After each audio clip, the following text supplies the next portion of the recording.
luluto kami ng ganito. Kulat. Sa salita namin. Ayan. Crispy fry namin, guys. Ayan, oh. First time ko mag crispy fry ng kulat.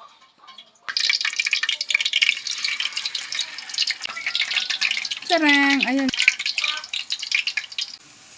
Tikman muna natin, guys. Kung masarap siya. Ayan, guys, oh. Tikman muna natin siya kung maayos ba siya. Maayos.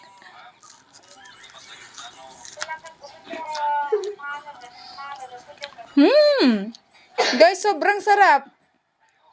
Yummy. Ayan, guys. Successful siya.